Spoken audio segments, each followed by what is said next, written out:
2월달 내내 여당이 압승한다는 뉴스를 했던 게 대부분의 언론들이고 그 기간에 돈을 막 한꺼번에 4억씩 5억씩 태워가지고 전수조사를 하는 누가 이기나 한번 보자는 거예요. 어느 게 진짜 뉴스였는지를 이제 너희들을 하고다. 지난달에는 저도 참 걱정이 많았지만 이 세 분이 공통적으로 동일한 말씀과 분석을 해주시면서 안심했고 결국 결과는 그대로 나왔습니다. 어쩌면 전쟁에서 가장 중요한 것은 사기인데 이 부분을 지켜주신 상황이라 매우 감사한 가운데 MBC 마지막 패널 조사를 두고 최종 토론을 앞둔 유시민 작가님의 사이다 예언이 주말 동안 큰 화제입니다. 관련한 영상 보시고 이어가 보겠습니다. 누가 한국을 움직이는가 뭐 그런 거 주기적으로 분야별로 이렇게 하면서 언론 분야 이렇게 보면 이제 손석희 씨가 1등이요 20년 동안 언론 분야는. 근데 손석희 씨는 이제 우리가 알던 저널리즘 분야의 최고봉이죠. 2등이 누구냐면 김어준이야.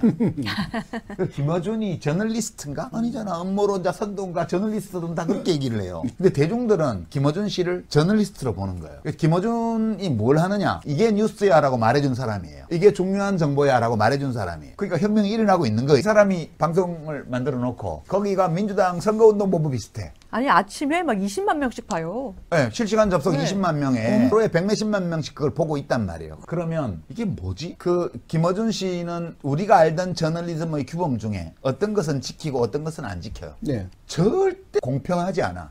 편파적이야. 그 다음에 기계적 균형 지키지 않는다. 는 것은 기존 규범을 파괴한 거예요. 나는 이게 저널리즘 개혁의 길이라고 봐요. 근데 우리의 기존 언론사들이 이걸 받아들이지 않기 때문에 계속 윤석열, 한동훈 우쭈쭈 하는 일만 열심히 하고 있잖아요. 대부분의 언론사들이. 그러니까 그렇게 하는 김어준 같은 사람이 하는 시도를 받아줄 수가 없는 거예요. 결론은 편파적일지 모르나 그 편파적 결론에 이르는 과정은 과학적이고 공정하다. 이게 제가 볼 때는 저널리즘의 개혁의 길인데 이거를 받아줄 주체가 한 개도 없기 때문에 이 사람은 지금 밖에 있는 거거든.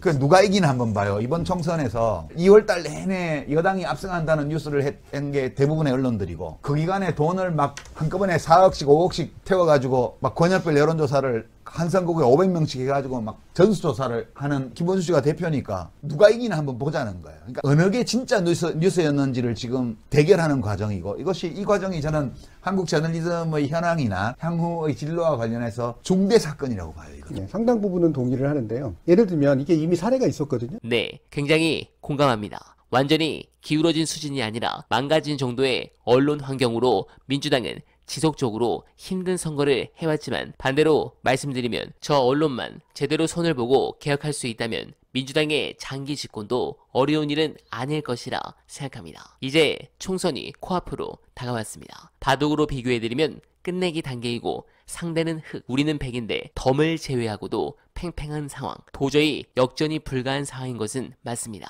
고개를 드는 것이 아니라 현실은 정확하게 봐야 합니다. 그렇다면 상대가 노리는 수를 봐야 하는데 네거티브, 공자 아닙니다. 유일하게 맛이 나쁜 곳이 있다면 투표율 하나 말고는 이제 없는 것 같습니다. 노년층의 투표가 엄청날 것 같고 만약 지난 대선과 같은 세대별 투표율이 나온다면 현재 여론조사는 아무 의미가 없습니다. 수천표로 당락이 갈리는 지역구가 45개 정도로 보는데 바람 하나에 전부 바뀔 수 있는 지역입니다. 끝까지 이재명 대표 말씀처럼 1인 3표 우리가 책임지고 밭을 갈아 4월 10일 기쁨의 눈물을 흘리길 간절하게 바라면서 어나벨은 오늘도 최선을 다하겠습니다. 여러분 고맙습니다. 국민이 맡긴 예산으로 사적 이익을 채웠기 때문에 이제 너희들을 하고다.